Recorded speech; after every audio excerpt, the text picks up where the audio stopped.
To start for 3 hours, so we're gonna wait for 3 hours before we start because the line's all the way out to California Avenue, whatever that is. But people are making their way in. If you can, please kind of squeeze in. Where a lot of people on the other side are making their way over here now. So if you can squeeze in, we are starting the event. So on the other side, while you're drinking, eating, and having a lot of fun, come over. You don't want to miss this. There's an entire team from Taiwan, Taipei Computer Association here to work with you to scale your startup and your dream. And that's what Taiwan is about. If you can please make your way in here. If you missed this one, well, I don't know when it's gonna happen again. Thank you, Amar, for coming. I love you. This is such an awesome place. Amar's got a chip inspection company and iconic for ICTCC. Please make your way in and keep the doorway open so people can flow in. Please just come in. Please come in from the other side. If you've been to Taiwan and have taken the subway there, this is not crowded. This is considered off-peak time. So we're gonna keep packing. There's gonna be people with sticks to push you in. So get those people, if you can open up the walkway to let them in, please come in. We're gonna start, if you can kind of clear that spot so they can come in, because we got a lot of people on the other side who can make their way here. Anyone make sure to make it to the airport. Andy's gonna go and work with Taiwan and gonna partner, and this is probably one person you want to make your contact before he leaves. And even now, you can find him on LinkedIn. And we got a lot of investors here who can back you, just like Taiwan can back you. Please come into this side. We're about to start. Just squeeze in the middle. There are a lot of empty spaces in the middle, so if you can squeeze in, that's the prime spot. Otherwise, you have to go to the balcony, which is 4th floor. All right, so we're gonna start this, okay? But before start, I'm gonna ask you to go through a trivia question, because we have time anyway, so actually we don't have a lot of time. And you're gonna yell the question, the answer, okay? As loud as you can. And if you can, if one of you can grab the mic and yell the answer with me, that would be helpful. Like Erica, get that mic, okay? So let me ask you, what country is it that manufactures and produces most of the AI chips in the world? And louder than that, what country is it? Yeah. What country is the one with most numbers of precision engineers, awesome, high-ethic engineers? Taiwan! What country invented boba tea? Taiwan! That's an easy one, okay? All right. And what country is America's democratic ally and a strong technology partner? Taiwan! One more time. Taiwan! Because I think someone said China, but you got Taiwan right. You got it right, okay? Taiwan is your strong partner. So welcome to Bridging Silicon Valley and Taiwan AI Semiconductor Synergy. This is the event organized by National Science and Technology Council in Taiwan and implemented by Taipei Computer Association and Innovax. This is a program that they have started for ICTCG. And if you're here for that, there's a kiosk back there in that corner the entire team from Taiwan is here to work with you. So before we start, there's actually a video we want to show you, but we're going to skip that for now, okay? Because the next person can tell you everything about that. And it's a leadership team it's the leader for the team coming from Taiwan. And I'm going to expect everyone to put your hand together because they came all the way here to give you information on ICTGC. So put your hand together for Sakura Yan!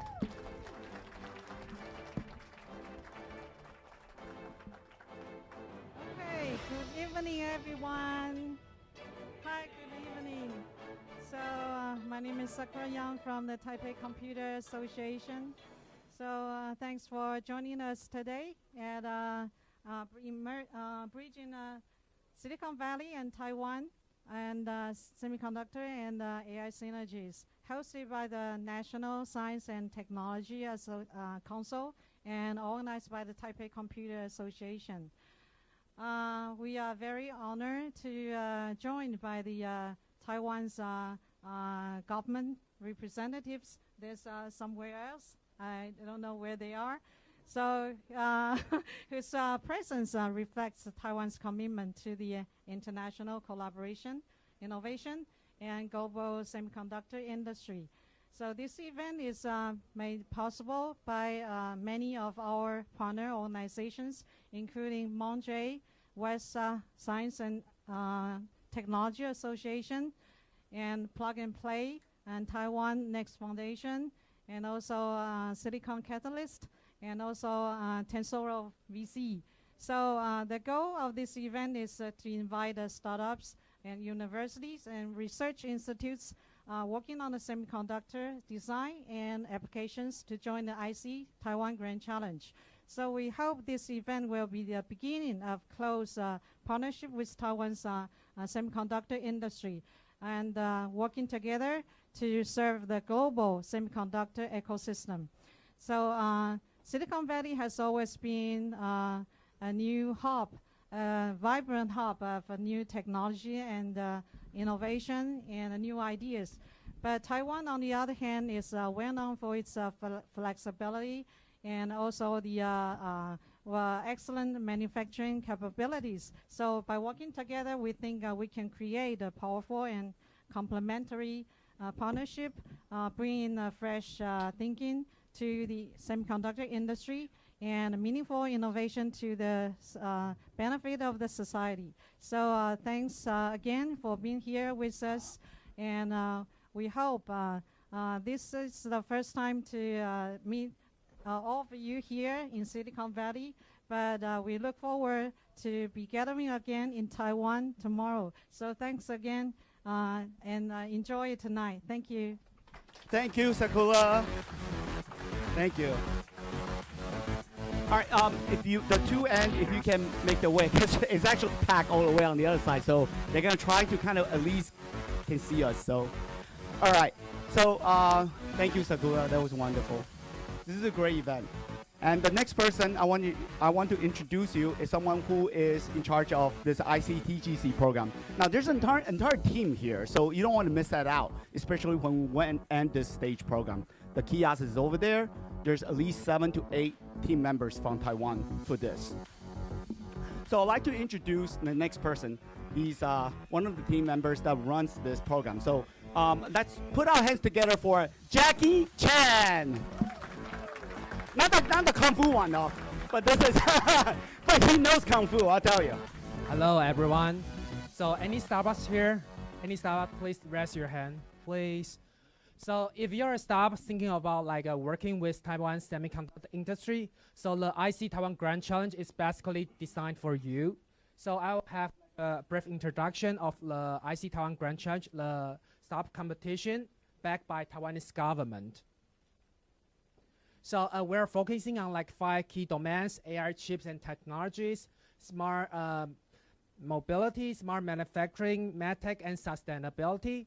So it's like, as I mentioned, it's a government-supported program. So we're welcoming like startups under 8 years old, academia, individuals to apply for it. So it's quite easy to like for our startups, our talents to apply for it. You just apply online, submit your like materials, including your core technologies, your like business development, your like problem solve, etc. It's quite easy. Like you can finishing maybe in like a few minutes. So for the IC Taiwan Grand Challenge, like we have like 3 main criteria: local connectivity, value creation, and technological innovation. So you can see the first criteria are weighed more heavily than the third one. That's because we are welcoming startups to like use like our like Taiwanese local resource to like cooperate with like a semiconductor industry. And after you submitted your own materials online, we have like 2 stages of a review. We have like a preliminary review, like we'll review all of your submitted materials, whether it's not against our regulation.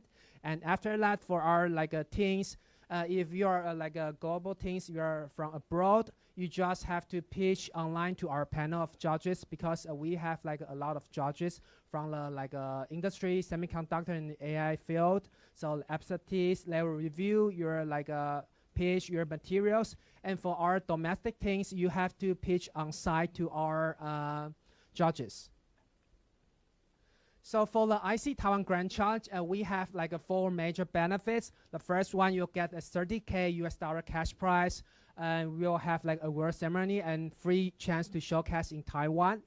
And second, you'll get a mentorship from our expertise from the industry and like institution, schools. And also you'll get like exclusive platform resources. I think it's the like most appealing one to our international staff or talents, because for the ICTGC winners, we'll have an exclusive platform to offer the resources you need to make your prototyping to the real production to make your dream come true. And I will talk more about that later. And the fourth, the Taiwanese like startup ecosystem will provide like a overall like a resource to help your soft landing in Taiwan. So for the like a platform resource, basically like I can make it short, it's a one-stop shopping. So you can get what you need in this platform for the like a semiconductor and AI application. So get the tools, get like a licensing, packaging, and resource matchmaking. And I'll invite one of our previous winners, like a Fento AI Sam, to introduce himself and how he achieved by applying like IC Taiwan Grand Challenge. So currently we're calling for our like batch 4. It will close at the end of February. So for previous batches, we have winners from like Taiwan, US, EU, Singapore, etc. So like ICTGC, like honestly, like gaining more popularity in the world. So if you are talent and you are like eager to like collaborate with Taiwan semiconductor industry, it's your chance to work with our industry. So as I mentioned, like currently we're calling for our batch 4. So the online application will close at the end of February. So grab your opportunity and you'll get a free chance to showcase in Computex and Innovex, because it's like these 2 shows are like the most influential like trade show in Asia and in Taiwan. So just you can scan the QR code and like get our like official website and register for it. So later I would like to invite Sam Falk from Fento AI to introduce like his startup and how he achieved by the IC Taiwan Grand Challenge program. Sam, please.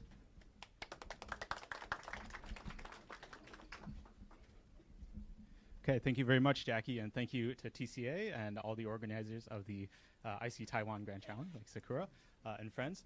My name is Sam Folk. I'm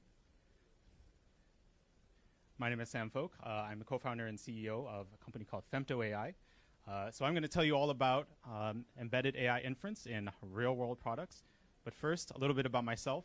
So I went to Stanford University, electrical engineering PhD. Never really thought of myself as a startup founder before, until AI became really interesting commercially. What I was interested in is what can you take from human brains or the brains and apply them to electronics. because we all have this existence proof in our head, literally, that general intelligence is possible. And we're still not there yet when it comes to our electronic devices. You know, we're thinking about building massive data centers, giant nuclear power plants, all sorts of things. We're bending over backward trying to make this work. But so there's a lot of things that you can still learn from basically looking at the brain and saying, well, what can we take from here and apply it to electronics? So we are all about semiconductors and building electronics that kind of work like the brain, also the software stack and the applications. And of course, if you were going to be in the electronics industry, you will probably find yourself in an island called Taiwan. And you will probably find yourself dealing with supply chains, which of course will run you through Taiwan. So that's really it. It's really about how do you take your product and actually bring it to market in a scalable way that is cost efficient, fast, reliable. This is what it's all about. So it's really all about that last mile to get your idea to market. What Femto.ai does is really thinks about putting AI in real-world products. So we're not talking about, putting in a server and then trying to connect to from a network connection or anything.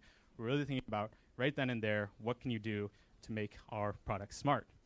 So the big problem is that these AI models, these AI workloads, they're very, very, very heavy, right? It's very hard to run a huge language model or really much of anything on an embedded device, right? This is where we might have something to learn from the brain, right? If you want to break it down, you can think about how much memory intensity these things have, how much power, the complexity of deployment, right? All these things sort of stand in the way between product designers who have features they want to deploy and actual execution. So this is where we come in. We are really founded on this idea that AI models are quite over-parameterized. They do a lot of extra work, and you don't have to do all that, right? You could really take your models and make them a lot simpler. You could say that even though my network is very big, and it has to be big to learn, once it learns to do a task, or as it learns to do a task, it can really figure out what do I need to do and what do I not need to do. So this is a high-level algorithmic idea, right? This is, you could tie it to neuroscience, you could tie it to development biology if you want. It doesn't really matter. The idea is that you don't have to do everything. However, to get this executed, you not only need the algorithm idea, but you also need to reduce this to what is she actually going to look like physically. So if you take that network that I just showed and we reduce it to the actual, well, what is the memory footprint, by eliminating all that work that we don't need to do, we can, of course, make that a lot smaller, which is what we're showing here. And then finally, at the end of the day, this, of course, has to run on a real piece of silicon. So that reduced memory footprint can be, of course, compressed in representation and then deployed on a piece of silicon, which you might make in a place called Taiwan. So this is what Femto.ai is all about. It's about that idea that models are doing more work than they need to do. And when you combine that with the algorithm, the software, and the hardware, all co-designed very tightly together, you can unlock techniques for model developers to optimize their models that they could not use otherwise. Right? That's the differentiated advantage that we provide. So if you want 10x smaller silicon, you want 100x less power, whatever you care about, this is actually possible. But it requires this tight integration up and down the stack. Oops. Maybe press the wrong button. You can unlock techniques for model development. You may have to click that again. You can go to the next slide. Okay, I'll just keep going. So that's basically the technology overview. Now, where we came in to ICTGG and the Taiwan ecosystem is how we actually get this made. So our product developers, they want these features. They want to say, enhanced speech. They want to have the voice interfaces. They want to detect sounds, vision processing, all these things, right? All these things require very tight size, power, weight envelopes. So this is something with our full stack approach that we can actually deliver and deliver to our customers. So here's just one example application if you want to do voice speech enhancement. This is in a product that's actually shipping today on Amazon. You can deliver kind of like what Zoom or Google Meet or Microsoft Teams will do, where it cleans up all the noise, but you can do it in something like a milliwatt and 4 milliseconds of time. So this means that you can actually deploy this in the real world. So we can do this for all these applications, but we won't. Just know that these are the kinds of features that product developers are looking for, and it's ultimately our platform that can help make it possible. Okay, so our route to finding ICTGC was basically because we were in the ecosystem. We've been spending a lot of time in Taiwan and just talking to our suppliers, talking to all the various connections there.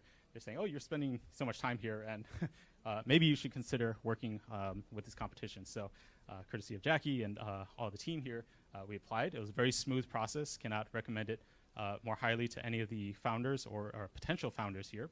And it really helped connect us into, one, the supplier ecosystem.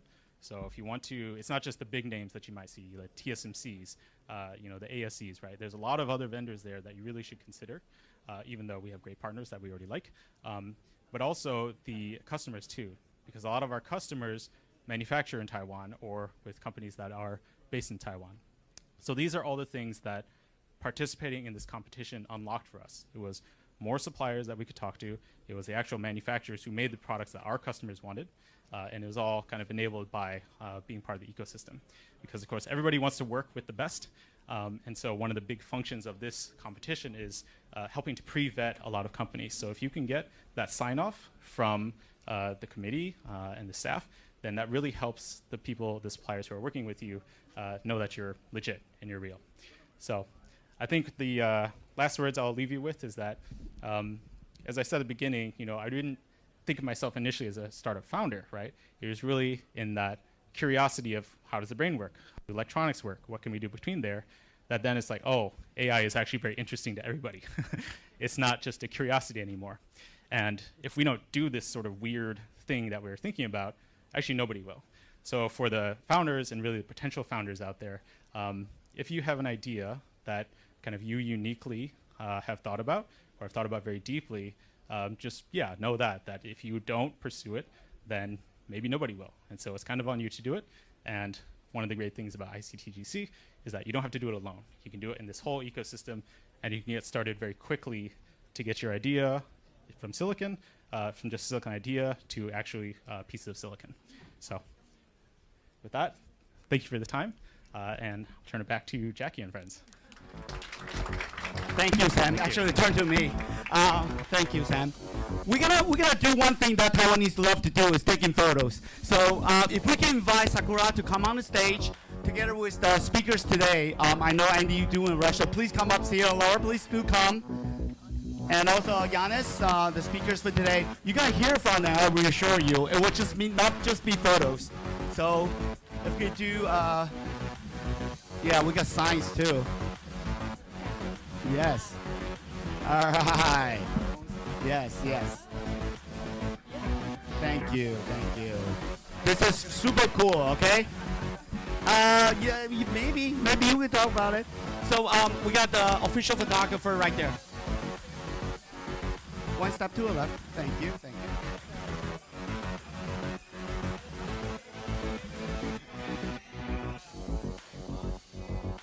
1, 2, 3. One more time. 1, 2, 3. Now, we gotta do the Taiwanese style, right? So let's do a thumbs up for it now. Let's do a thumbs up. Big thumbs up for Taiwan. Thumbs up. The audience could do it too, okay? Thumbs up for Taiwan. Thumbs up for Taiwan.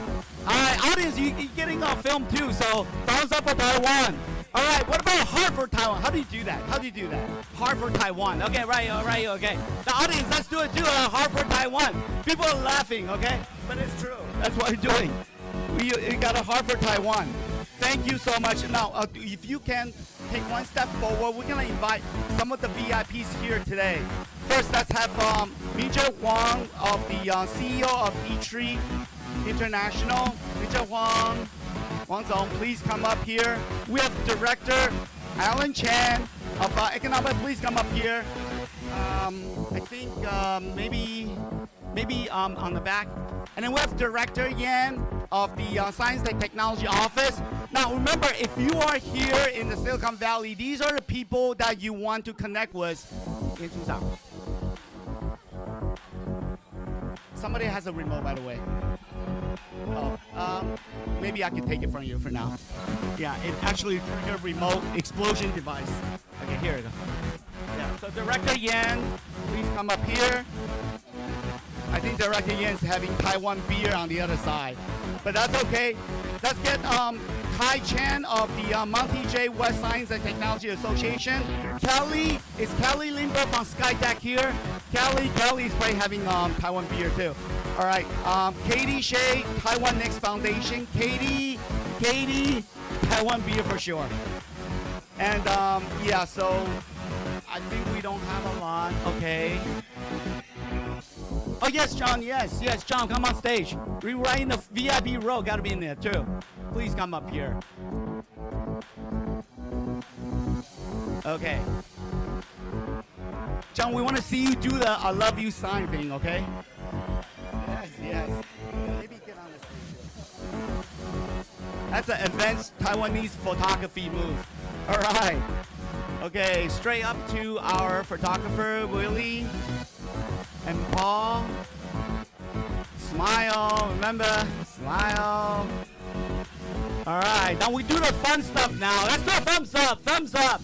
Everybody in the audience, thumbs up for Taiwan. Taiwan, Taiwan, Taiwan.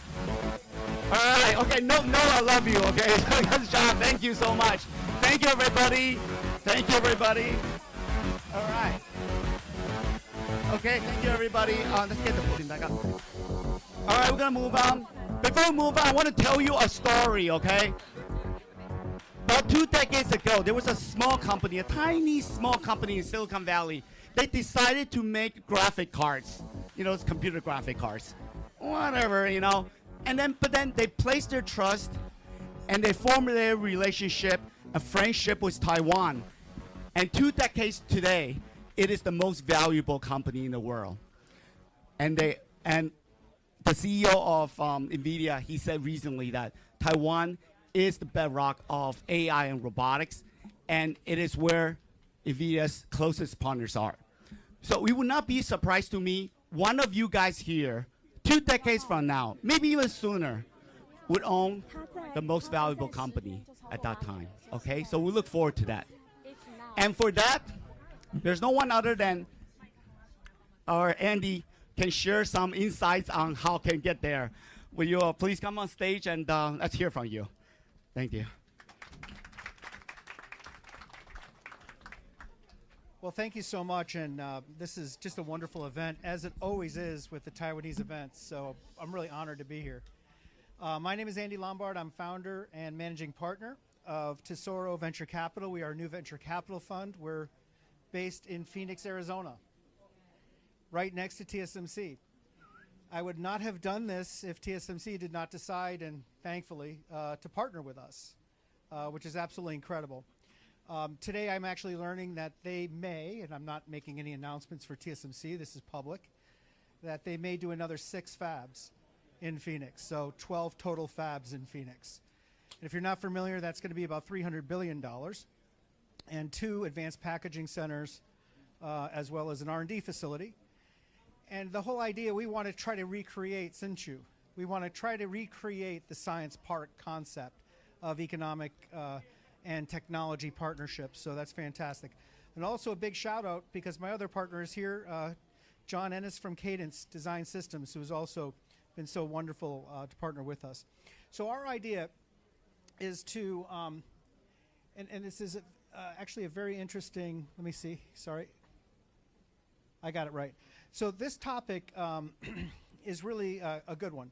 So it's basically bridging capital and innovation and thinking about what is the global collaboration required. And I think there's really just 2 key takeaways.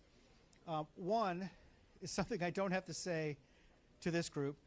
This stuff is complicated. It's very complex.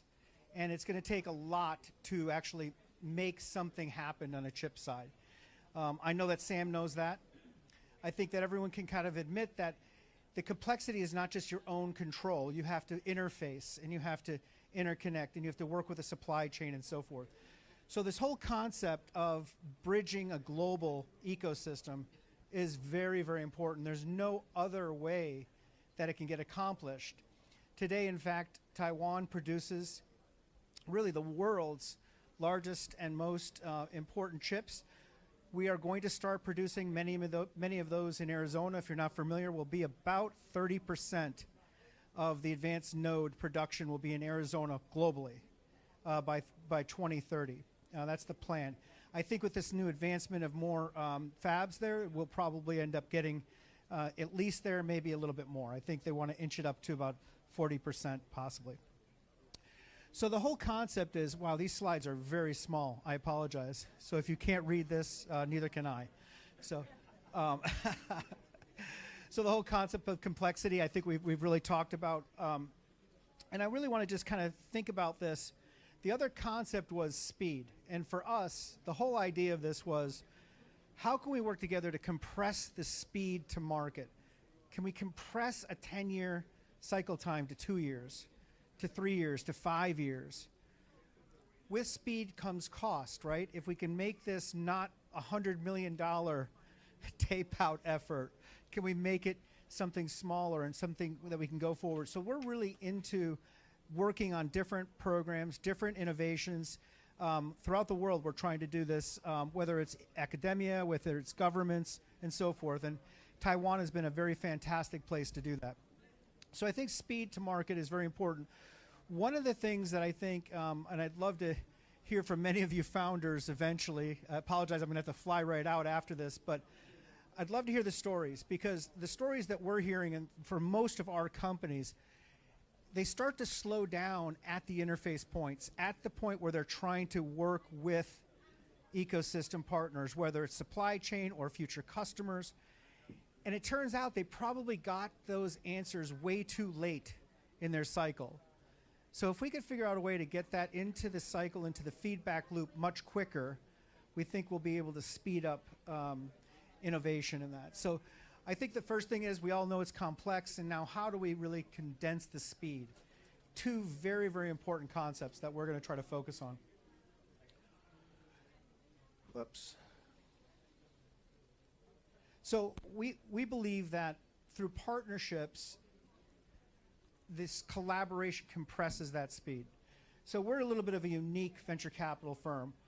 We're working with many, many universities throughout the world. We work with ecosystem partners like TSMC, like Apple, like NVIDIA, Cadence, and others. And we really want to try to understand, how would they look at de-risking the projects that we're looking at. This helps us. But it also helps the founders understand, are they on the right track? And we want to learn that as quickly as we possibly can. And that's one of the most important cycles that we want to do. So, you know, this is just a fancy way to say that we think we're doing something a little differently. We're not just putting money in. We're not just trying to be an investor and looking for returns. We're really trying to look at, how can we bring something to the market quicker in this incredibly complex world? And that's the most important side. So when we think about collaboration, it could be across the board, from industry collaborations with other venture capital firms, with universities, and we're not worried about where those all lie on lines. We're not, we don't really have a competitive lens when we look at that. We're really looking at the founder's perspective and how we can actually push those out to market very quickly. So again, Tesoro, we have an accelerator and a fund, and the accelerator is designed for this complex world. We're not doing a cohort basis in a sense. We're taking rolling applications, and we're going to be with companies as long as it's needed. We'll collaborate with other accelerators and other groups as much as we need to, and as much as the companies that we work with need to. And we started that off with our ecosystem approach, where natural for us was Taiwan. So an example of that is partnering with eTree, partnering with universities, partnering with Startup Island Taiwan, MOEA, NTSC, and all the wonderful people at Innovex and TCA, and working on this grand challenge, which we think is an unbelievably good opportunity to apply for. From a founder perspective, I don't think it's any more like which VC is going to fund us as much as it is which ecosystem are we going to partner with, and how are we going to partner with them. You're going to need that supply chain, and you're going to need that partnership. So learning, signals, stability, and momentum, all for us is the critical elements of this, and I want to speed up so our other speakers can go as well.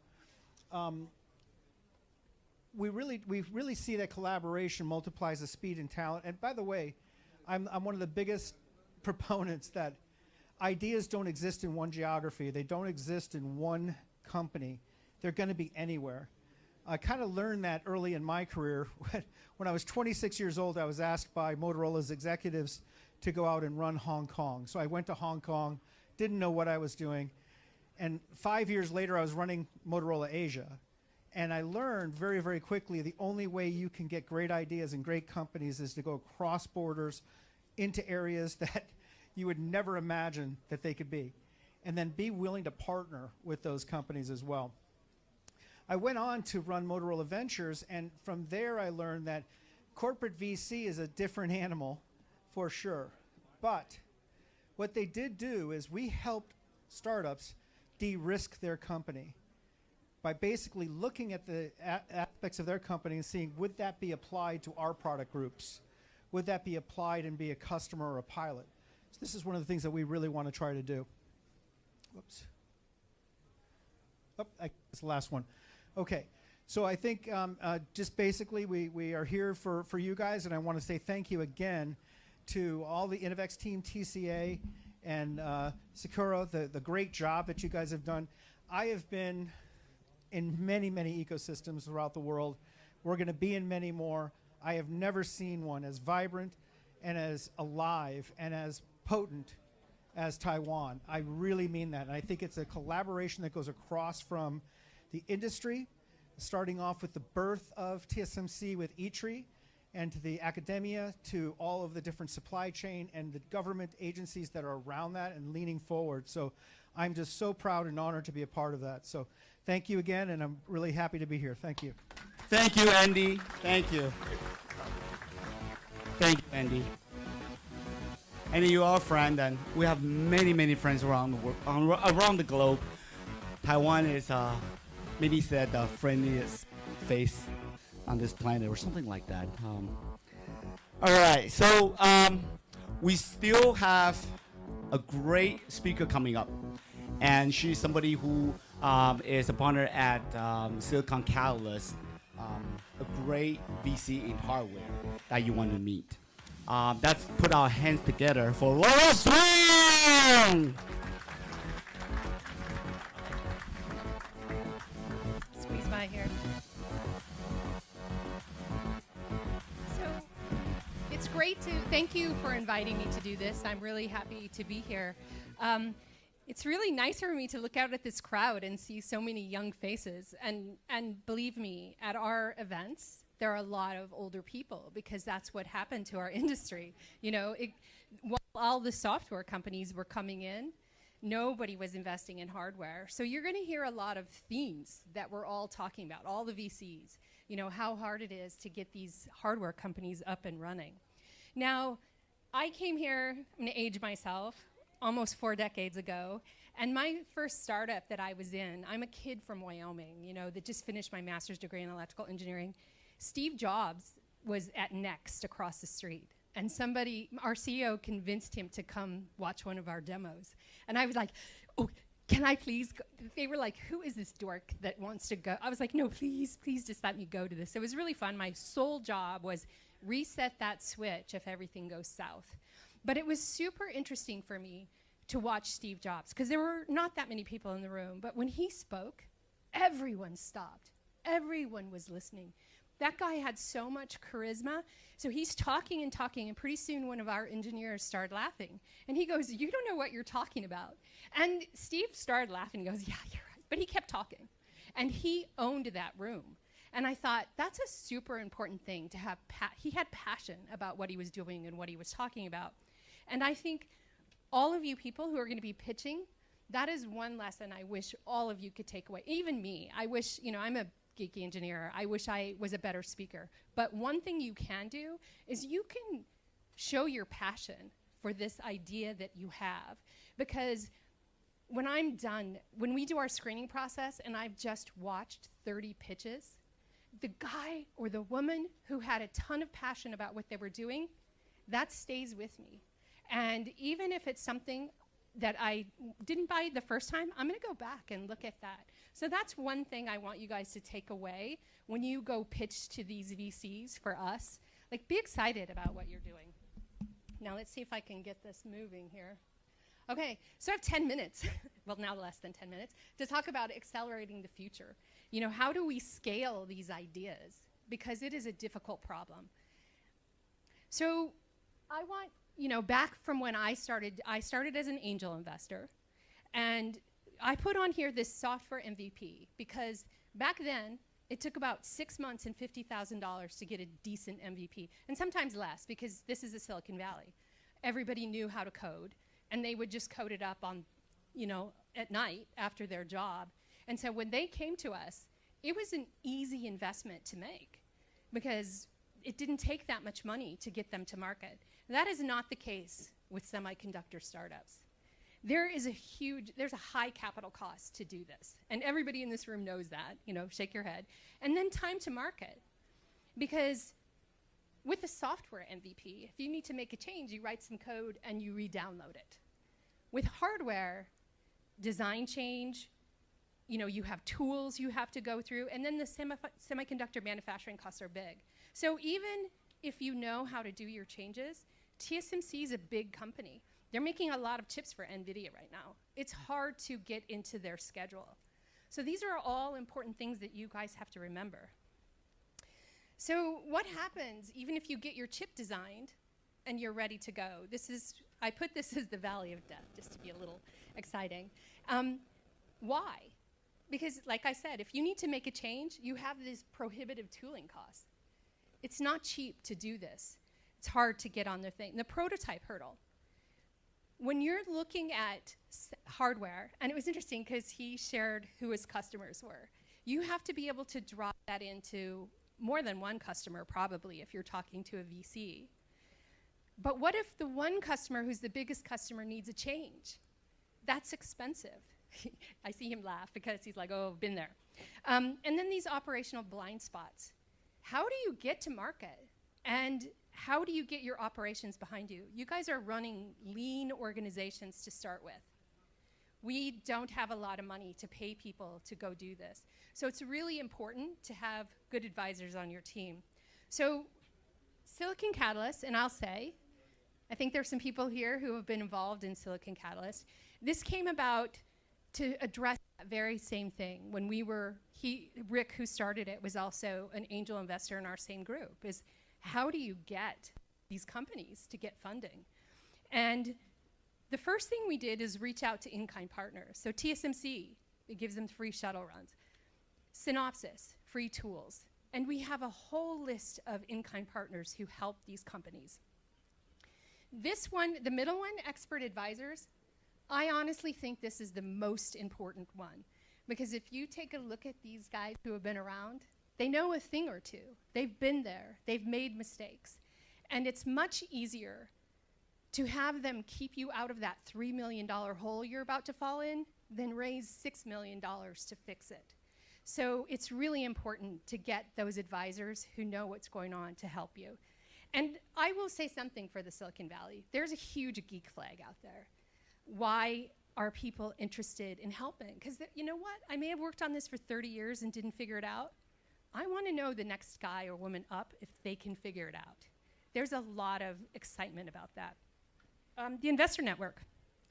One thing we did after we started Silicon Catalyst is we started our own angel group because we could see, look, we're getting non-dilutive funding for them from these in-kind, but we had a lot of investors say to us, I want to invest in this, but I don't understand the technology.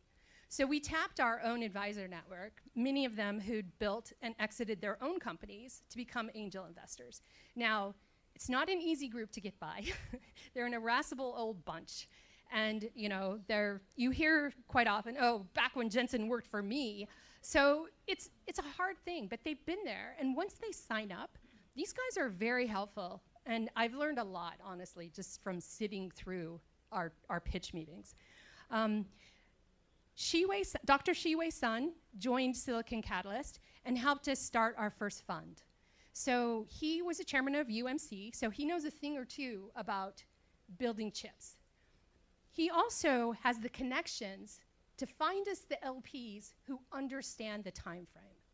Because investors who want to return in 2 to 3 years are not going to be happy with us if we're trying to nurture semiconductor startups.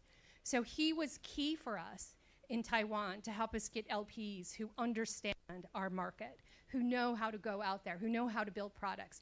And we're not just investing, we're making introductions and helping. And I think this is why it's really fun to work with this Taiwan group. Because when we went to Taiwan, They embraced us. We met lots of investors. They actually sponsored some of our companies to come to their events. So it's been really a good relationship. So the road ahead. I mean, it sounds pretty bleak from what I'm saying so far. It's hard, it's really hard. But this huge resurgence is happening right now. You guys hit the spot at the right time. AI.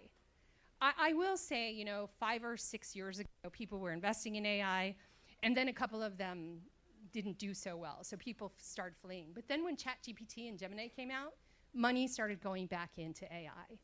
And I think at some point we're gonna see this AI as a tool. Who can give me an AI chip that runs things? Quantum, we're starting to see a lot of quantum companies. And then auto, how do you get your chips into the auto? And especially when we think about cars that are gonna start driving autonomously through neighborhoods and need connections and can't be dropped. Certainly you never want your car to lose connection while you're in it. So there's all sorts of things that we're dealing with. And space. We were talking a little bit about where, what's the edge now? Well, our edge just turned into space because we're putting chips up on satellites. So it's a very exciting time for us. I ended with the future is built on hardware, because it really is. I think that you guys are in a good industry right now. We've all been saying, find the right ecosystem for you and lean into it. Let people help you. Find the geeks out there who are excited about and passionate about the technology. Okay, that's it. I feel like John's gonna rush the stage any minute and kick me off here. Thank you. Thank you, Laura.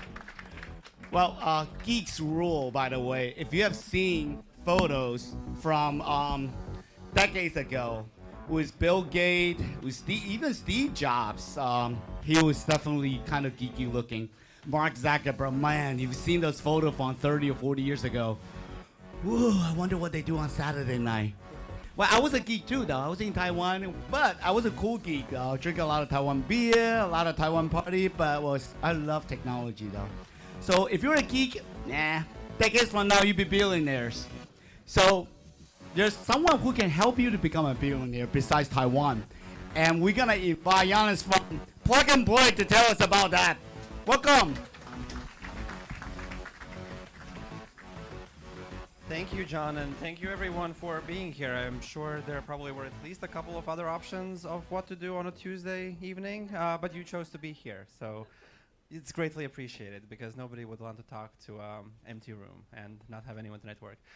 No, honestly, thanks so much for being here. Thanks so much for having me, all the organizers and everyone. It's honestly a blast to be in any opportunity I possibly can when it comes to the folks from Taiwan, because as every other speaker till now has mentioned, it's never a dull time. It's always a blessing and a great time.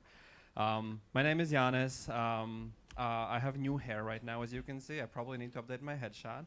But I'm an investor at Plug and Play Ventures. We're based not too far from here in Sunnyvale. That's where our headquarters are, and I primarily focus on all the investments that we do in the deep tech space. And what that title means, we will probably figure out throughout the presentation. As the kids say, he didn't understand the assignment, and I didn't either. Turns out there's 10 minutes for some knowledge to be shared, but I think I submitted maybe 30, 40 slides or so. So I don't think it's going to be possible. I'm going to be trying to freestyle a little bit to share some of the things that I think are pertinent to what we do at Plug and Play, but also what would be relevant for all of you here as the audience. To those who are not familiar with Plug and Play, we've been around for 20 years right now. We started in 2006 as a co-working space. And over time, we really have gone through a journey from co-working space to early stage investor, to corporate innovation platform, to an accelerator, all the way to a fund manager as of recently as well. We're present in more than 60 offices worldwide, Taiwan being one of them. That's the bridge that we are building from Taiwan to Silicon Valley when it comes to bringing founders from there to here and vice versa. We have more than 550 corporate, university, and government partners that we work with. Again, primarily our mission is to shorten the time to market. The world already goes fast, and we're helping founders move even faster to find their next customers, to find the feedback that they need for what they're building, and subsequently set them up for success for their next fundraising event. This is the footprint. As you can see, we really have expanded a lot. I joined Plug and Play in 2017. And it's definitely been a wild ride to see how we can have mechanisms and platforms and soft landing spots for these founders in almost every corner of the world. And then lastly, throughout this journey, we also are proud to have invested in more than 30 unicorn companies at this point. I know parents are not allowed to have their favorite children, but I do have my favorite one. It's a company called Einride, which was one of my first investments when I joined Plug and Play as an intern. And then just as of, I think, November last year or so, they announced their merger for $1.9 billion. So autonomous trucking, electric trucking is happening. At least that's what the record shows. But anyway, that's about Plug and Play. Why it's important to have gatherings like this and why it's important to talk about these topics, it's really the fact that it's unprecedented times. We have entered an era where the developments of technologies, the advancements that AI technology can unlock right now, it is going to be leapfrogging us as a society and the economies like never seen before. We've seen transformational inventions, whether it's electronics, whether it's combustion engine before then, or even the era of internet where software ate the world. Well, guess what? Now, it's finally sexy to be investing in these industries that were neglected in the SaaS era. We can invest in semiconductors and microchips. We can invest in manufacturing and industrial technologies.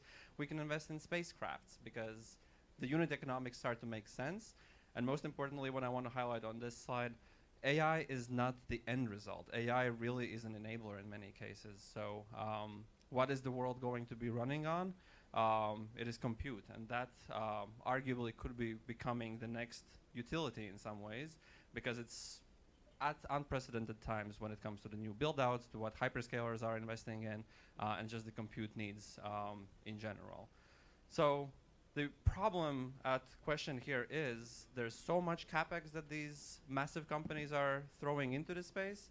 Will the revenues be catching up?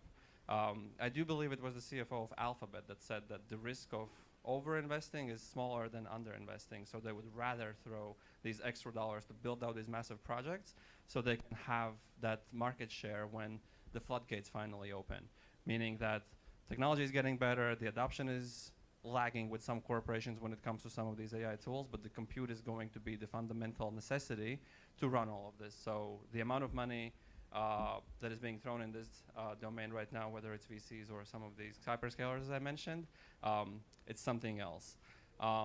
And if we think about the fact that the spending is continuously increasing, what is not happening is the revenues that are not catching up right now. The revenue growth from the new build-outs and the data centers is not really there just yet, but still, the money is being injected, and it's never been a better time, if you will, to focus on computing and to focus on some of these advancements that will either be inspired by human brain or will be using other means for computing or data storage or memory. That's where the advancements in innovation is really coming in. Another thing I want to highlight, again, look at how much I had prepared. Who is he? Crazy people. Another really, really important barrier that we are seeing at Plug and Play when we work with our corporate partners and also startup founders, it has never been cooler to be a nerd. Some of these engineers and some of these like masterminds, if you will, some of the experts in the engineering and AI space, they are almost making more money than some of these professional athletes. The race really is on getting the best talent hired by your company so you can have these advancements for you, and therefore that you can be emerging as a market leader or a category leader. And we see that. There's reverse acqui-hires that these companies are doing right now. So it's not only throwing money at the physical infrastructure that will be needed, and like the Googles and Facebooks and Amazons of the world will be almost like what PG&E is for electricity, but they will be doing that for the compute that will be required. They're also throwing money at the talent, at these Ronaldos of the AI world, if you will. And that is also a trend that has been happening, and we will probably be seeing even more as the whole space just gets even more hyped up than it is. And with that, this is probably the largest coordinated industrial expansion since what we have seen with the internet, meaning that all of these geographies in the United States where data centers are being developed, they get this massive capital influx. There will be these new fabs that were also mentioned before. And the capital that is going to be in this, whether again it's venture capital money or some of the client money, the time is now for that. So where does plug and play come in all of that? Why am I talking about this? Plug and play acts as a mediator for all of this. As I mentioned, we work with the corporations, we work with the governments, we work with the academia and the founders. As an organization that hosts close to 400, 500 events every year, our sole goal is to bring the right people together. We have the corporates that could be startups' next customers. We have the VC network that could be your next investors. We primarily invest in early stages, but we have a vast network of investors that we co-invest, whether it's for your current syndicate or for your subsequent funding rounds. When it comes to academia, we work with them to help them commercialize some of their IP and bring that to the market. So bright minds and people that are not afraid to take those risks. I think it was Andy no, you were talking, Sam, right, about risks? Someone was talking about risks before. I didn't know the name well enough. You have to take those risks and put yourself out of the comfort zone to be able to discover some of these things that are possible. It was Sam, because you didn't want to be a founder, but you were just curious. So it's the same thing. We basically provide the sandbox and the environment to experiment with these things, to shorten your time to market by introducing you to your next customer and design partner, to shorten the time to fundraising that is needed by giving you money from plug and play or introducing you to your next investor, or in sometimes, if you're a corporate representative, to help you hit your Horizon 1, Horizon 2, Horizon 3 goals as it pertains to your innovation roadmap. So it's also similarly to how it was said before, it's a one-stop shop like the ICTGC grant as well. So this is where I will stop. I don't want to get too far into this. Actually, no, I will say this. A portfolio company of ours, Astris, helps designing semiconductors and microchips and systems on chip. The point that I was making earlier, that AI is not the final goal, the AI is not the destination, AI is means for it. So this is exactly what they're doing. They're utilizing AI technology to shorten the process of the design of these semiconductors and automate the 80-20 kind of ratio, 80% AI, and then the actual engineers and developers can be finalizing the final part where the human loop is necessary. And many, many other companies, like Laura was mentioning, investing in companies that are bringing data centers to space, investing in companies that are doing some neuromorphic or neuro-inspired computing. We've seen it all, we've heard it all. Just bring your vision, bring your strategy and roadmap and how you are planning to build a viable business, and we will introduce you to your next partners, if not become a partner ourselves. Thank you. I hope I understood the assignment in the end. Thank you, Giannis. All right. I'll take that. So there are 3 seats here in the splash zone, and there's one more there. We're going to auction them off to the highest bidder because the next segment is one that you don't want to miss. So welcome to come up here, really. Yeah, don't worry. The ones back there, this is prime seat. This is Manhattan. But not anymore, Silicon Valley, right here. Silicon Valley seats right here, okay? Please come, seriously. Yeah, don't worry about it. Let's clap in. Come on, let's go. The first 3 of you. You won. Come up here. Come on, it's you, and you. Yes, come up here. Why not, okay? Okay, all right. There we go. Another one. One more, one last one, though. If you want the ICTGC thing, you better come up here. Yeah, Amar, yes, Amar, of course. We love Amar. All right. So I know what Steve Jobs did on Saturday night. He spent time at the place called Homebrew Computer Club. And that's a place where they share what they built in their garage. Now, I can tell you that tradition continues on in a Silicon Valley style. And for that, we're gonna have a segment by our hardware meetups group, and we're gonna welcome Michael to tell us everything about that. Michael, this is all, the floor is yours now. The slides click. Yeah, the slide. We have the, let's see, Giannis, you have the, oh, you have a, okay. Thank you so much. Let's give a round of applause for everyone who helped put on this event. Thank you all. It's such a treat to have so many people gathering over hardware. I'm Michael. I help run Hardware Meetup. We're in 40 different cities around the world. It's a grassroots organization because developing and designing hardware is global. And so if you want to join the Discord, we have 1,000 hardware engineers, developers, founders, investors, all talking over hardware. This is not an open Discord. This is for specifically people who have come through events. Anyone visiting Silicon Valley right now from out of the country, coming, just raise your hand. About a third of people global, welcome.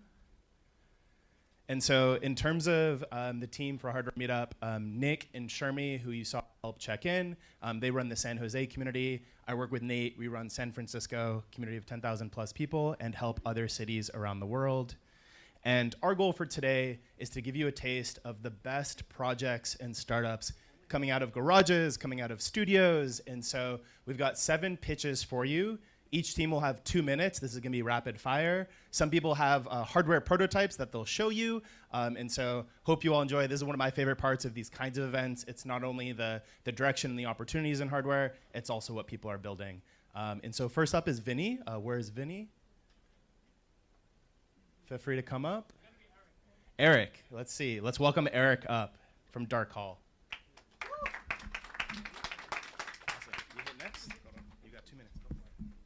Awesome, thanks Michael. G'day everyone. I'm Eric. I'm the CEO and co-founder of Dark Hall. I'm a former Air Force pilot and serial entrepreneur. My first company delivered over 2.4 million medical items by drone, predominantly in Africa, but also in the United States, the United Kingdom and Australia, where I'm from. And I'm here tonight with my co-founder, Vinny.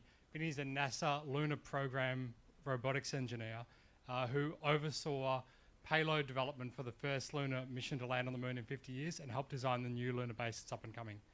And I'm here to talk to you about a big problem that we're solving at Dark Hall. And I want to start off by asking the room a question. Put your hand up or give me a nod if you've had a package delivered. Most people, okay. How about a package delivered that you missed the delivery? The driver couldn't find the front door, some hands staying up, going up. How about a package that got stolen from the front door?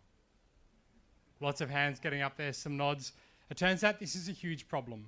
In fact, it's worth about $65 billion a year in packages and goods that are stolen from the front door across the world. The problem is actually bigger than that, and it's existential. Billions of hours of human cognition are locked up every year by people running jobs and processes that are stuck in 1950s technology. They're dangerous, they're unsafe, workers get injured, we have crashes on the ground, and often the workforce is exploited. They work in poor conditions and they struggle. This is a problem worth solving, and that's what we're doing at Dark Hall. Dark Hall is an autonomy-native, hardware-agnostic, third-party logistics company. We're building the world's first autonomous logistics company that we're going to own operations. We're going to build the world's best data models for packaging and sorting goods in the back of a truck and solving the hardest part of a delivery. Just today we got told by one of our potential proof of concept partners that the hardest part of last mile delivery is the last 10 steps between the back of the van and the front door. And we're solving that at Dark Hall. We splice our own IP into a hardware agnostic tech stack and then scale out autonomous deliveries on a city by city, route by route basis around the world. We're tackling the $1 trillion 3PL market, and our vision is to be the world's first fully autonomous 3PL.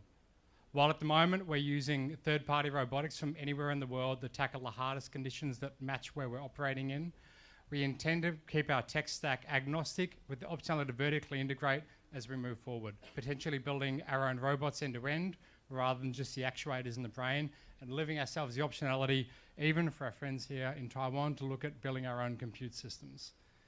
We're raising a seed round, a pre-seed round at the moment, and we're open to talking to investors who are interested in automating logistics end-to-end with an experienced and proven team, or autonomy hardware and software engineers that want to get involved in changing the way the world operates. Thanks very much. Next up is Evie from Backbit.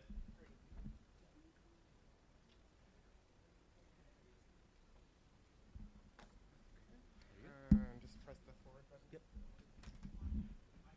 Okay. Hello, my name is Evie. I run a small hardware business all by myself, and I currently sell these 3 products.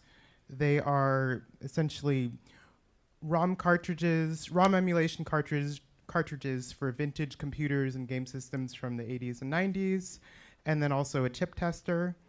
And so these are the products I sell now. This is the most recent and the most complicated product that I've made, and I sold 500 of these in last year. It was my first injection mold, my first FPGA-based product. These are some of the specs of the product. You can see my little dev station there.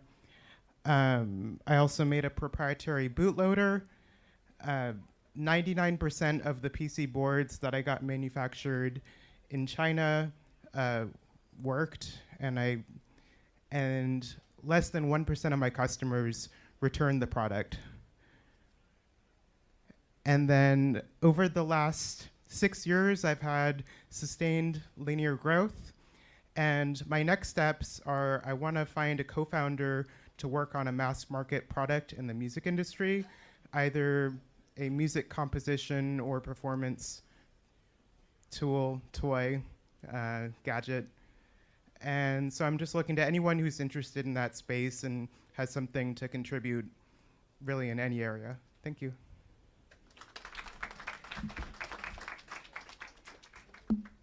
Next up is Caitlin in the BAM team.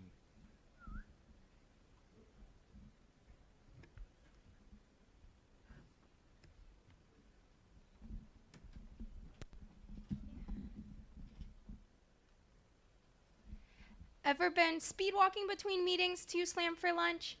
This is to those who sometimes power through the day with nothing. But you shouldn't have to. BAM is a self-heating, battery-powered thermos to ensure even the busiest people can get a hot meal. Why? Busy, on-the-go workers skip meals because they don't always have the time or ability to get or heat a meal. This especially affects nurses. 70% skip meals at least once a week, with one of the top 2 reasons nurses are so burnt out being that they aren't eating due to lack of time. And this also affects a lot of different people, from new parents to construction workers to students. Enter BAM, a self-heating battery-powered thermos. We're the only ones that ensure food is hot exactly when you want, is 20% lighter than competitors, and designed with our users in mind. We already spoke to over 150 customers, secured our provisional patent, and developed a working prototype, and have customers on our interest list, letters of intents with tech companies, won non-dilutive funding from Carnegie Mellon's McGinnis competition, and received $100K from the hardware accelerator Alpha Lab Gear. We are we're currently raising $500K through pre-seed safes to do our pilot, and also to produce our first 100 units, which will let us generate the buzz that we really need and also create a lot of pent-up demand. We're especially looking for angels who are interested in consumer electronics, hardware, or food tech.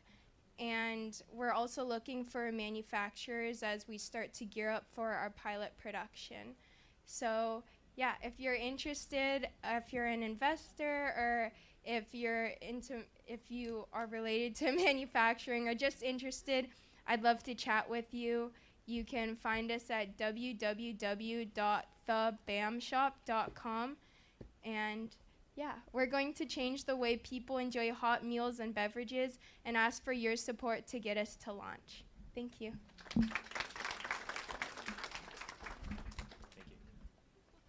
Thank you, Caitlin. Next up is Taylor and Drover Labs.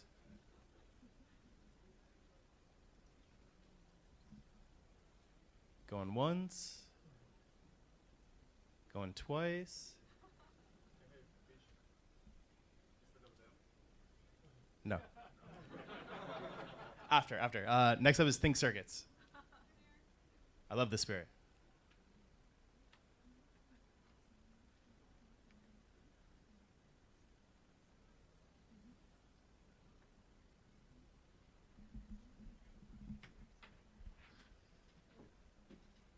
Thank you, Michael. Okay. Hi, I'm the co-founder of Think Circuits. We actually build sophisticated hardware AI on ICs, and you might know one of our AI on the edge with combustion. We work with the founder, who's an innovator and the author of the modernist cuisine, and so our AI on the edge has shipped to customers successfully, and we know about the production process and how hard it can be. So we actually work with a lot of startups to design and form technology solutions, AI on the edge. But I'm really excited to tell you about mirror articulate intelligence. So another AI for hardware is our prompt to hardware agent. This can code embedded AI on the hardware will happen in minutes instead of longer iterations. You just write a natural language prompt and the behavior you'd like it, and then it turns it into production code. And it's especially excels currently on ICs, MCUs, but we also can emit ROS too, and hopefully robotics. But if it's an IC, it's one shot. It can one shot it. And more exciting too, actually, this way, is our mirror agent, because we discovered that building AI agents, it's quite easy. So now we have a super agent we're building. This super agent actually orchestrates multiple domain-specific agents for you to bring these complex projects to production, from development, which we're experts at, to production, which we're also quite good at, and help partner with other companies do this. So we've turned ourselves into a super AI agent orchestration of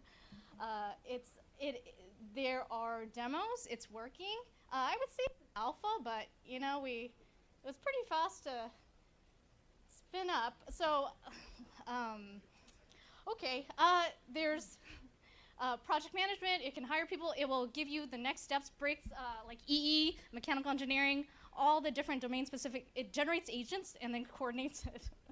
And there's a Gantt chart to like actually analyze the cost in project management agent as well. So it collapses this problem of hardware into a very orchestrated. You can see around the corners the problems, and anybody who's developing hardware, it's a complex problem, and this will be your co-developer, co-manager in this. So thank you so much. Will reach out to me for demos, and we are bootstrap, but pre-seed. Thank you. Thank you. Thanks, Donna. Next up, we have Madhu.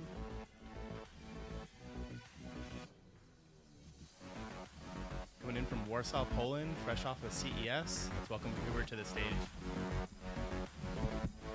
Thank you. Hello, everyone. My name is Hubert. I'm one of the co-founder of Modu, and we are redefining how human interacts with the machine. So from 1968, when the first mouse and keyboard were invented, not really much changed to these days. So we are still using keyboards and mouses. And we see that people find it difficult to interact with the digital world, especially now when we got a lot of new softwares every day, new tools, new AI power tools, and so on. So our idea is to make the first step with the customization. And the customization itself, we are seeing as creating the perfect hardware, but also the perfect software for yourself. So you will be able to create the perfect deck and perfect combination of software and hardware. So we are doing the modular controller with our companion application, which has right now 4 different modules that you can mix and match up to 16 of them.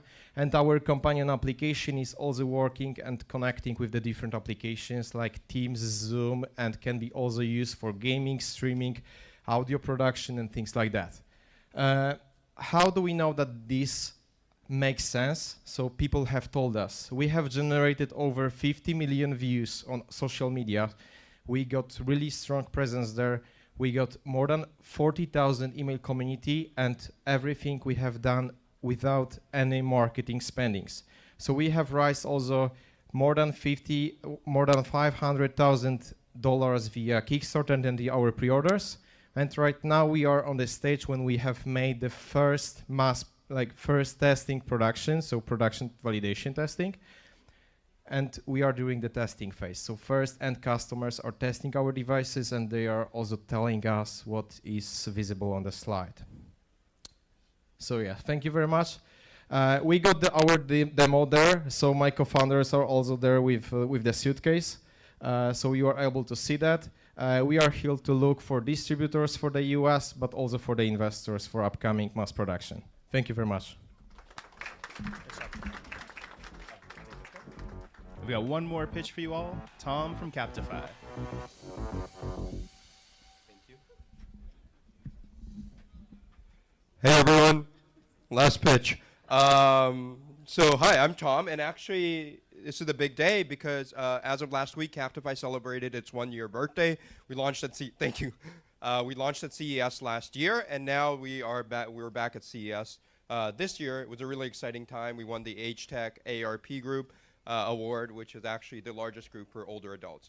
Now, Captify started was my hearing loss. I've spent over $20,000 on hearing aids because I can't hear in noisy environments like this. And I realized I wasn't alone. There's 1.5 billion people with some degree of hearing loss. Hearing loss is actually the leading preventable cause of dementia. And the reason why that's the case is because hearing accommodations sound terrible. I'm going to play some audio. You guys are not going to like it, so I apologize in advance. Oops, I guess the audio doesn't work. But hearing aids sound terrible in noisy environments. So we built a solution that solves that. And we bypass the broken hearing system and give you crystal clear captions for every conversation. Our captions are up to 98% accurate. They work in challenging noise environments. We're powered by 2 powerful directional microphones to pick up audio and noise. And I'm going to play a demo for you. Oh, I guess that's not there. I think the videos are missing from this presentation. But you can see that demo, we actually got over 80 million views on it. Now, Captify has grown a lot since we've launched. As of, I think, our last hardware meetup, we were at 1,000 units shipped. We now produce 3x that to keep up with demand, which is really exciting. We're now at 200K monthly revenue, so we've scaled quickly with the company. And we're partnered with the largest groups in the space. So AARP, the Veterans Association, would spend $500 million on hearing aids alone. And multiple audiology clinics, including partnership with a large buying group, so we'll be in 85 clinics early this year, which is really exciting. Now, Captify is powered by a cool revenue model. We have a hardware sale with a subscription service for the captioning that we can bundle in at the point of sale, which unlocks significant latent demand in the hearing aid market. And that's the pitch, and happy to answer any questions you might have. Thank you. Thank you to all the founders. We have a lot of hardware demos, so go find the founders afterwards to actually get to play with the products that they brought. For anyone who wants to pitch, we're going to wrap up right now because we're all here to network and connect. Feel free to scan this. This is an open mic forum. If you're looking for a role, if you're working on a project, if you're looking for a co-founder, this is a community open mic that we blast to everyone after the event, so feel free to scan this. We'll keep this up for a little bit. Just want to thank again John and all the partners in the team. Awesome event. Thanks for having us. I'll pass it off back to you. Thank you, Michael. All right, so for those of you, that's great. Back there. All right, so you know where to go on Saturday night now, and you're gonna be a billionaire one day. So thank you for coming. Now we got something nice coming up, okay? And one good reason to be on Splash Zone is you get to get the first pick. We have a box of fortune cookies coming up, and there's a secret message inside, okay? Keep that message because it's gonna make you rich.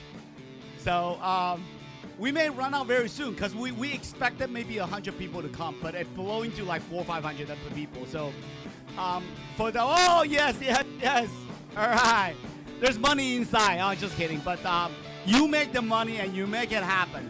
Taiwan loves you, and Taiwan will always be there with you to scale your business, to realize your dreams, and of course, make everything happen. Hardware, Laura said, hardware is sexier than ever because now you go from AI, now they're gonna become physical. And that's what the next future will be. So please come back again, and we look forward to working with you. Now, the networking session is actually gonna continue. So feel free to use that space, use the space. There's a kiosk on that far corner where ICTCC has set up. Go there to get information on how Taiwan can help you to scale. Thank you very much for coming, and thank you, and continue to support Taiwan. Taiwan will continue to support you as well. Thank you for coming. Thank you, everybody. All right.